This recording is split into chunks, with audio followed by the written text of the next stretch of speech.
Hello there. Today I want to talk about a topic I haven't done in a while. I made videos about how to spot a narcissist and what men to avoid, so now I will discuss men you shouldn't avoid. Number 1. A man with a butler mentality. You don't have to tell a butler to do errands for you, or to ask him to make tea or make sure the dinner is ready when you come home from work or you had some hours spent at the gym. A man who already has your gym bag ready so that you can go or fill your car's tank so you don't have to drive to the gas station is a man worth keeping. A man who gives you one worry less are less likely to act like overgrown children when you are settled in a house together. Number 2. A man who acts very pleasant at the dinner table. One of my biggest pet peeves is a man who eats like a pig. When I see chunks of food in his mouth, talks with his mouth full, or overacts when he tastes food, I rather get up and leave. But a man who pours a drink for you first before he fills his own glass, asks if you want the last piece of cake or bread, speaks to you after he swallowed everything, doesn't overact when the food tastes good really steals my heart. Number 3. A man who only takes what he needs but give the rest to you. A man who is stingy and greedy or something in between will never give you a peaceful life. For example, when he cuts a cake he will give you the bigger piece, or a soda can, and he pours half his glass, but give the most to you, or when he doesn't have much money at the moment, but let you have a large menu and he sticks with a kid's menu. A man should never cut himself short, but he shouldn't cut you short no matter what. He should be mindful with the money he spent on himself but should always be generous towards you. Because a man who doesn't behave generous towards you will be very generous when he spots a sexy gold digger. Do not tolerate stingy or greedy characteristics. If he wants to be thrifty or frugal, he should stay alone. He has no right to alter your life so that he can sit on his money, but expects you to meet his standards. A man like that is like an employer who expects all kinds of things of you, have high standards but only pays you the amount he wants to give, not the salary you deserve. A man who fairly gives shows you that he is in this relationship for himself, but mostly he's in it for you. Number 4. A man who doesn't say a word about you, and he won't even answer simple questions about you, but also expects others to keep their opinion about you to themselves. He respects your privacy so much that he won't allow others to use him as tool for fishing information. That man shows that you can trust him when you are not around. Number 5. When he's annoyed with you but still calls you honey or dear. For example, you accidentally broke his glasses by sitting on them. And he's like, well honey, I guess I need to let this get fixed. A man who calls you names will also start swinging with his fists out of annoyance or anger sooner or later. Calling names and tolerate it is like giving him an invitation to hit and mistreat you when you have nowhere to go.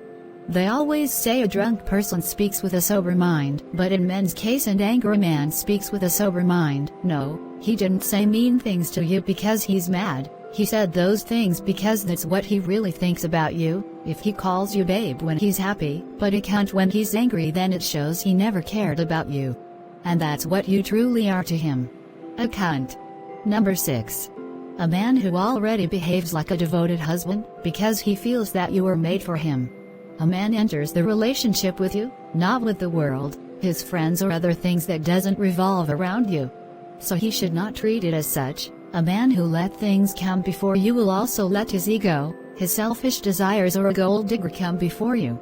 If he wants to be a people's pleaser, a social butterfly, or a busy beaver, then he should stay alone. Only when he's single he has no duties. Number 7. He feels flattered when other men think you are beautiful or wish they could have you. There is nothing worse than a jealous individual. It's not normal, and in his eyes you are a property on his name. Jealous people want you to work around the clock to avoid having their paranoia flared up, and don't assume jealous men are only jealous of other men looking at you. They will also become jealous of your success. If they feel like you are gaining on them, then they will ruin things for you to reclaim their alpha status. Number 8. A man who behaves like your biggest fan, or is already a fan of your work. A fan would never want their favorite person in the world to retire. A fan would not get in the way of your progress, and hopes that you can continue as long as you can. A man who is not a fan of yours is like poison. Their only purpose is to ruin your career in the long run, or say demotivating things to you so that you will leave a dream behind. A fan who wants you to quit is not a real fan. And a dude who wants you to quit is not a real husband. A man who won't allow you to retire is a man you should consider as the best candidate for marriage.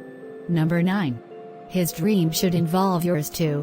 When two people have the same dream, then chances are very small that he will ruin yours. If you want to be a ballet dancer, but he wants to be in the Olympics, then it's better to not enter a relationship. When things get inconvenient for him, he will put pressure on you to give up your dream to become a ballet dancer.